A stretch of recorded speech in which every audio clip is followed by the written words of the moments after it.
স্বাগত দীপ্ত সংবাদে আপনাদের সাথে আছি আমি মোহাম্মদ ইফতেখার। কোটা আন্দোলনে ব্যাপক সহিংসতার জেরে 14 দিন বন্ধ থাকার পর আজ স্বল্প দূরত্বে ট্রেন চলাচল শুরু হয়েছে। সকালে ঢাকা, চট্টগ্রাম, রাজশাহী ও খুলনা সহ কয়েকটি বড় শহর থেকে আশপাশের গন্তব্যে কমিউটার ও লোকাল ট্রেন চলাচল শুরু হয়।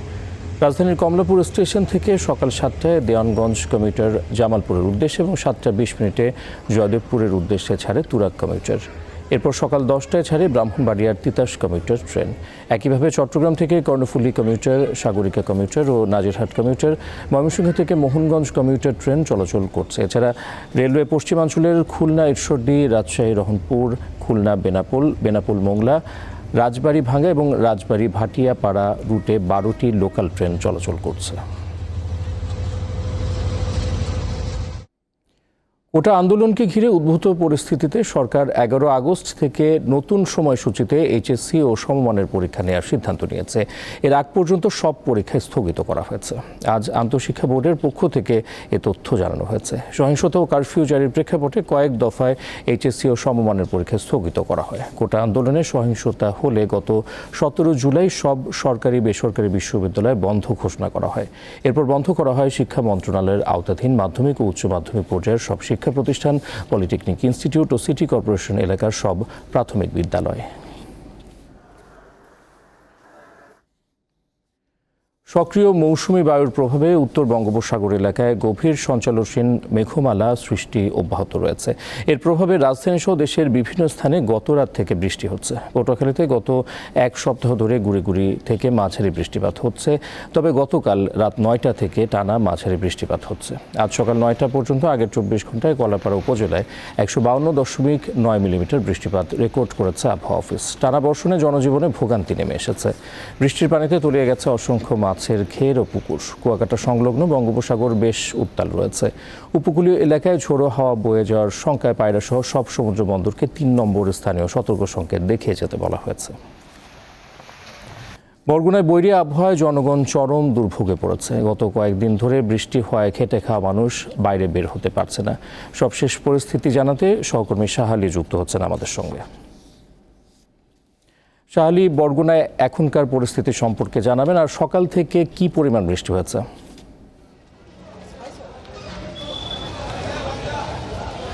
ইফতিখার, আপনি যেমনটা বলছিলেন, বরগুনায় গতকাল রাত 9টা থেকে সকাল 9টা পর্যন্ত পানি উন্নয়ন বোর্ডের পক্ষ থেকে আমরা যেটা জানতে পেরেছি যে 40 সেন্টিমিটার বৃষ্টিপাত তারা রেকর্ড করেছেন এবং রাত থেকে যে টানা বৃষ্টি হয়েছে এতে জনজীবন কিন্তু অতিষ্ঠ হয়ে পড়েছে। সকাল থেকে যে পরিমাণ শহরে খেটে খাওয়া মানুষগুলো আসতো সেগুলো কিন্তু দেখা যায়নি এবং যারা নিত্য প্রয়োজনীয় শুধুমাত্র তারাই শহরে আসছেন, এছাড়া অন্য কাউকে দেখা যায় না। এছাড়া আমরা দেখি যে এই আবহাওয়া এবং সমুদ্র বন্দরকে 3 নম্বর সংকেত দেওয়ার কারণে উপকূলীয় জেলায় কিন্তু যে মাছের যে যারা মাছ শিকার করতে গিয়েছেন গভীর সমুদ্রে তারা কিন্তু ফিরে আসছে এবং তারা কিন্তু মাছ পায়নি। এর কারণে কিন্তু আমাদের এই যে উপকূলীয় জেলায় কিন্তু ইলিশের দেখা নেই। ইলিশের দাম কিন্তু খুবই চওড়া দেখা গিয়েছে। বাজারে যেটা উঠছে পায়রা, বিষখালী, বলেশ্বর, সেই ইলিশের দাম কিন্তু আরও বেশি। এর কারণে এই যে টানা বৃষ্টিতে আমরা দেখেছি যে বরগুনায় যে বিভিন্ন মাছের ঘেরগুলো রয়েছে সেগুলো কিন্তু প্লাবিত হয়েছে। এছাড়া যারা এই যে রবি শস্য দিয়েছেন তারাও কিন্তু দুশ্চিন্তার মধ্যে রয়েছে। এরকম টানা বৃষ্টি হলে তাদের এই সবজিগুলো কিন্তু নষ্ট হয়ে যাবে এবং কৃষকের কিন্তু চরম ক্ষতি হয়ে যাবে। আমরা দেখেছি যে যারা এই দিনমজুর রয়েছেন তারা কিন্তু বাইরে বেরোতে পারেনি বৃষ্টির কারণে। এতটাই বৃষ্টি হচ্ছে যে টানা বৃষ্টি হচ্ছে, এর কারণে সবচেয়ে বেশি ক্ষতিগ্রস্ত কিন্তু তারাই হয়েছেন। এছাড়া আমরা দেখেছি যে সারা দেশে যে আন্দোলন চলছে সেই আন্দোলন কিন্তু বরগুনায় কিন্তু সেরকম কোনো আন্দোলন নেই। এই বৃষ্টির কারণে অনেকে বেরোতে পারছেন না আমাদেরকে জানিয়েছেন। বরগুনা থেকে এই ছিল আমার কাছে সর্বশেষ তথ্য। ইফতেখার। বৈরী আবহাওয়ায় বরগুনার পরিস্থিতি সম্পর্কে জানাচ্ছিলেন সহকর্মী শাহ আলী। যাচ্ছি পরের সংবাদে। শুরু হয়েছে শোকের মাস আগস্ট। এতে ঘুরে ফিরে আসে একটি প্রশ্ন: বাঙালি কিভাবে তার জাতির পিতাকে হত্যা করতে পারল? বঙ্গবন্ধুর ঘনিষ্ঠজনদের মতে বাঙালির প্রতি স্বাধীনতার স্থপতি শেখ মুজিবের অগাধ আস্থার খেসারত দিতে হয়েছে পরিবারের অন্যান্য সদস্যদেরও। দেশি ষড়যন্ত্র ও বিদেশি শক্তির ইন্ধনেই হয়েছে বঙ্গবন্ধু হত্যাকাণ্ড। Run the peoples and the peoples must win.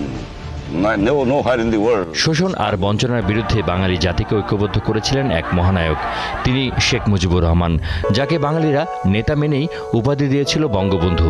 স্বাধীনতার পর যুদ্ধবিধ্বস্ত দেশকে গড়ে তুলতে সবাইকে নিয়ে একটি জাতিসত্তা তিনি গড়তে চেয়েছিলেন। সদ্য স্বাধীন দেশে বঙ্গবন্ধুর সাফল্য যখন চারদিকে, তখন বাঙালির এই নেতা হয়ে ওঠেন বিশ্বের নিপীড়িত মানুষের কণ্ঠস্বর। ঠিক তখনই ৭১-এর পরাজিত বিদেশি শত্রুরা দুর্ভিক্ষ সৃষ্টি করে বাঙালিকে ক্ষুব্ধ করে, আর এরই সুযোগ নেয় বিপদগামী একদল সেনা সদস্য। পাকিস্তান, আমেরিকা এবং চীন এরা একত্রিতভাবে তাকে হত্যা করার জন্য অনেক আগে থেকেই প্রস্তুতি নিয়েছে। তারা শুধু সুযোগের অপেক্ষা ছিল এবং সুযোগ সৃষ্টি করার জন্য তারা 1974 সালে আমাদের দেশে দুর্ভিক্ষ তৈরি করেছে। কারণ যে চাল নিয়ে আসার কথা ছিল সেই চাল বাংলাদেশে না এসে শ্রীলঙ্কা চলে গিয়েছে। কিছু বিশ্বাসঘাতকের ষড়যন্ত্রে বাংলার মাটি জাতির পিতার রক্তে রঞ্জিত হয়। এরপর বাংলাদেশের রাজনীতি উল্টো পথে যাত্রা শুরু করে। তার মতো একটা নেতা যদি বেঁচে থাকে, তাহলে পৃথিবী যে কথা উনি বলেছেন, আজ দুভাবে বিভক্ত, নির্যাতিত এবং শোষক এবং শোষিত, আমি শোষিতের পক্ষে। তার মানে তারা দেখতে পাচ্ছিল যে একটা বিশাল নেতা দাঁড়িয়েছে যে শোষিতের পক্ষে তাদের বিরুদ্ধে অবস্থান নেবে, এবং সেই অবস্থান উনি বেঁচে থাকলে শক্তিশালী হবে, সেটা কেউ ঠেকাতে পারবে না।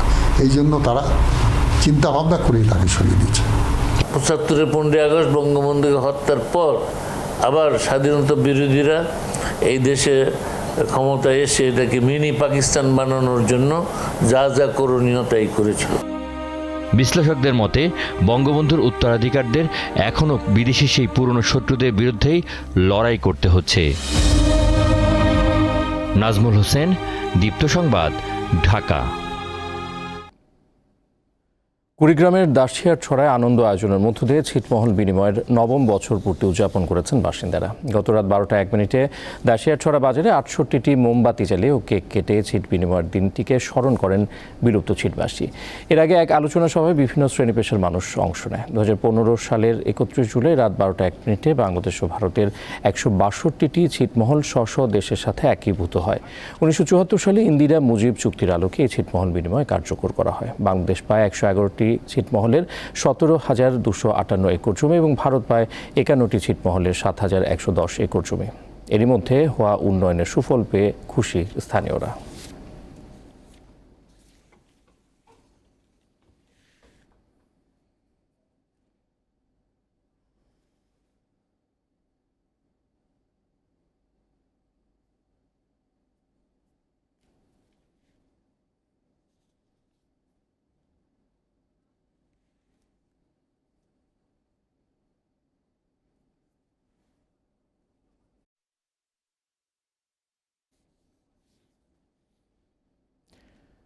দর্শক, এই মুহূর্তে কৃষিবিদ ইনস্টিটিউটে বক্তব্য রাখছেন মাননীয় প্রধানমন্ত্রী। আমরা সরাসরি চলে যাচ্ছি সেখানে।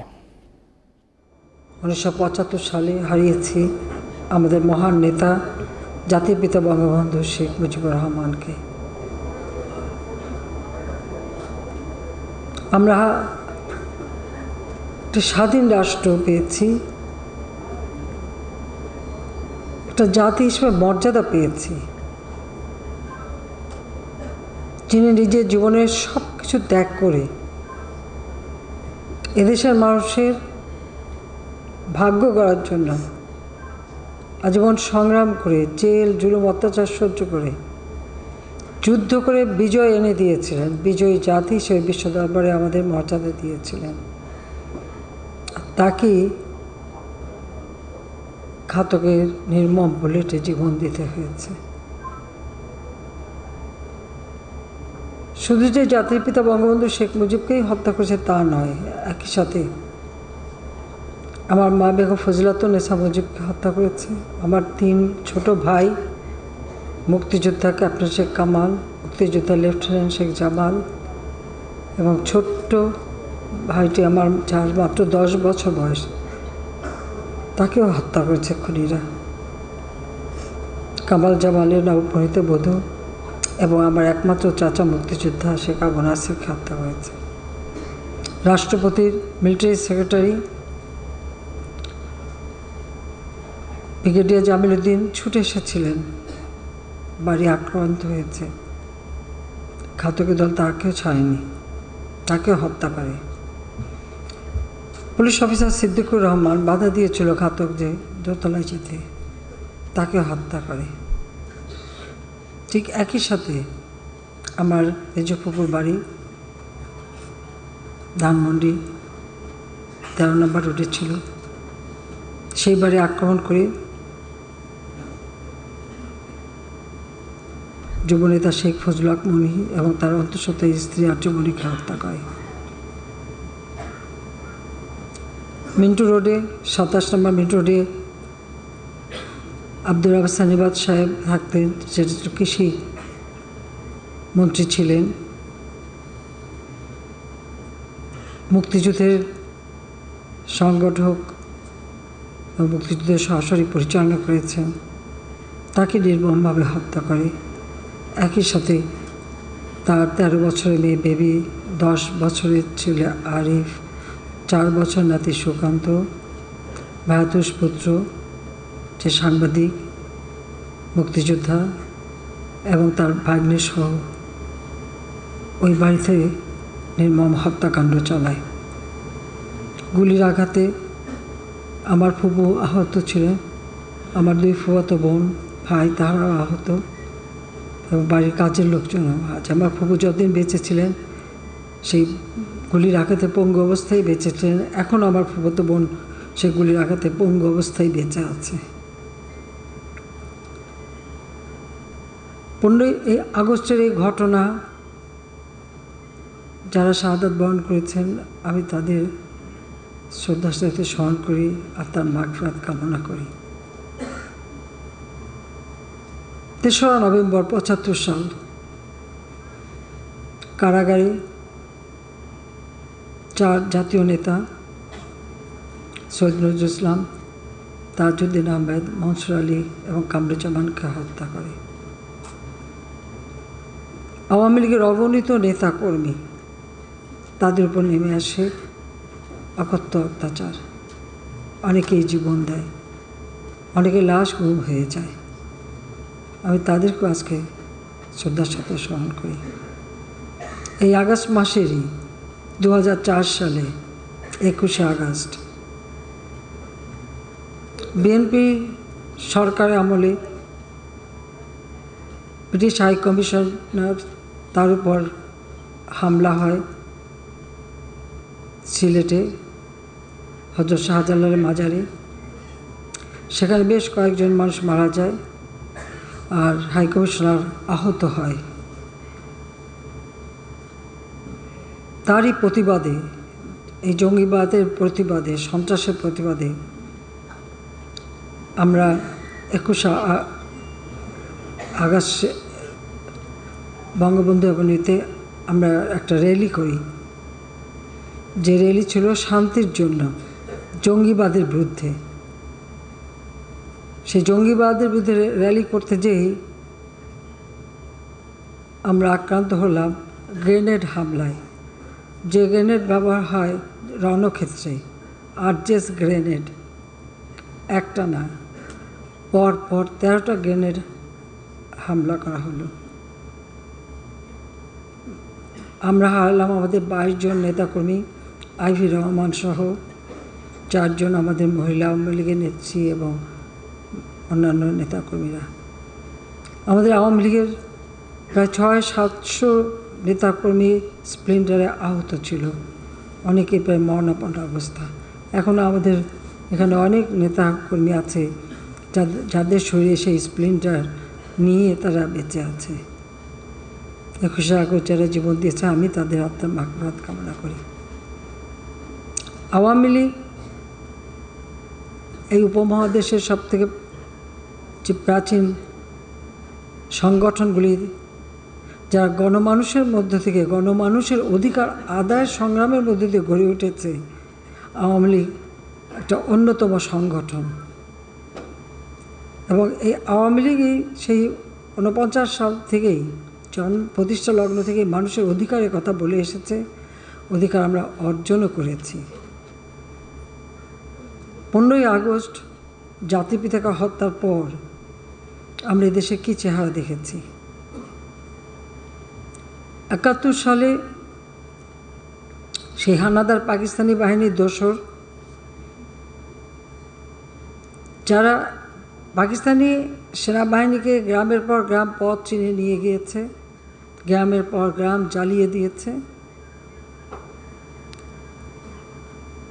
লুটপাট করেছে, গণহত্যা চালিয়েছে। সব থেকে জঘন্য হলো আমাদের মেয়েদেরকে ধরে নিয়ে পাকিস্তানি ক্যাম্পে দিয়ে তাদের উপর পাশবিক অত্যাচার করেছে। সেই যুদ্ধাপরাধী যাদের বিচার জাতিপিতা শুরু করেছিলেন,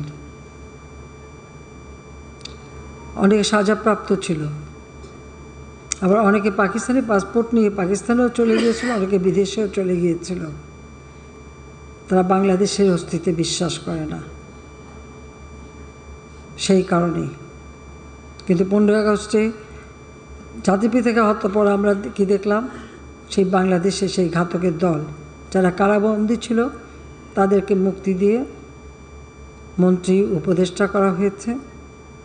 স্বাধীনতার বিরোধী যারা তারাই ক্ষমতায়। জাতির পিতার হত্যাকারী তাদের বিচার হবে না, ইনডেমনিটি অর্ডিন্যান্স জারি করে বিচারের হাত থেকে তাদেরকে মুক্তি দেওয়া হয়েছিল। আমাদের সংবিধান বা আন্তর্জাতিক আইনেও আছে যে হত্যাকারী বিচার হবে। আর আমরা যারা 15ই আগস্ট বাবা মা ভাই বোন যা হারিয়েছি, আমাদের বিচার চাওয়ার কোনো অধিকার ছিল না। আমার ছোট বোন রেহানা বিদেশে ছিলাম, 6 বছর আসতে পারিনি, রেহানার পাসপোর্টটাও রিনিউ করে দেয়নি। 81 সালে আওয়ামী লীগ আমাকে যখন সভাপতি নির্বাচিত করে, আমি সিদ্ধান্ত নিই দেশে ফিরে আসবো। আমি ফিরে আসি অনেক রকম জোর করেই। এবং কেমন অবস্থা এসেছে একটা চিন্তা করে দেখেন, যেখানে আমার বাবা মা ভাইয়ের হত্যাকারীরা ক্ষমতায়, যেখানে এদেশের যুদ্ধ অপরাধী যারা হত্যা, খুন, লুটপাট, নারী ধর্ষণ, নির্যাতনের সঙ্গে জড়িত, যারা আগুন দিয়ে গ্রামের পর গ্রাম জ্বালিয়ে এ দেশটাকে ধ্বংসের পথে নিয়ে গিয়েছিল, তারাই ক্ষমতায়। ওই অবস্থায় দেশে ফিরে এসে সংগঠন করে আন্দোলন সংগ্রামের মধ্য দিয়ে আমরা সরকার গঠন করি। আমাদের চলার পথ তো এত সহজ ছিল না। সেই ঘাতকদের মধ্যে এসে বারবার মৃত্যুকে মুখোমুখি দেখেছি। বাংলাদেশের যেখানেই গিয়েছি সেখানেই বাধা পেয়েছি। কখনো বোমা হামলা, সরাসরি গুলি, আক্রমণ, জনসভায় বড় বোমা পুঁতে রাখা, প্রতিনিয়ত এই ধরনের অবস্থা মোকাবেলা করেই আমাদের চলতে হয়েছে এবং আওয়ামী লীগের অগণিত নেতাকর্মী জীবন দিয়েছে। মোহাম্মদ হানিফের কথা আমি স্মরণ করি এবং আমার সাথে আরও যারা ছিল, আমাকে মানব ঢাল রচনা করে রক্ষা করেছিল 21শে আগস্ট। প্রতিবারই যখন আক্রান্ত হয়েছি সরাসরি গুলি করেছে, কত জীবন ঝরে গেছে। 88 সালের 24শে জানুয়ারি চট্টগ্রামে 30 জনের মতো আমার আওয়ামী লীগ এবং সহযোগী সংগঠনের নেতাকর্মী মৃত্যুবরণ করে। আমি ট্রাক রূপে ছিলাম, সরাসরি আমাকে গুলি করা হয়েছিল। ঠিক এইভাবে সারা বাংলাদেশেই প্রতিনিয়ত এই অবস্থা মোকাবেলা করেই দীর্ঘ 21 বছর পর আমরা সরকার গঠন করি। সরকার গঠন করার একটাই লক্ষ্য ছিল বাংলাদেশের মানুষের ভাগ্য পরিবর্তন করা এবং সেই সাথে জাতির পিতার হত্যার বিচার করে সেই বিচারহীনতার যে একটা পরিবেশ সৃষ্টি করা হয়েছিল, অন্যায়কে প্রশ্রয় দেওয়া হয়েছিল, সংবিধান লঙ্ঘন করা হয়েছিল, আবার সেই আইনের শাসন ফিরিয়ে আনা। আমরা আর এই ছিল এখনকার মতো। পরের সংবাদ বিকেল 3টায় দেখার আমন্ত্রণ রইল। দর্শক, তথ্য বিনোদনের আরও খবর জানতে যুক্ত থাকুন দীপ্ত ডিজিটাল প্ল্যাটফর্মগুলোতে। ধন্যবাদ।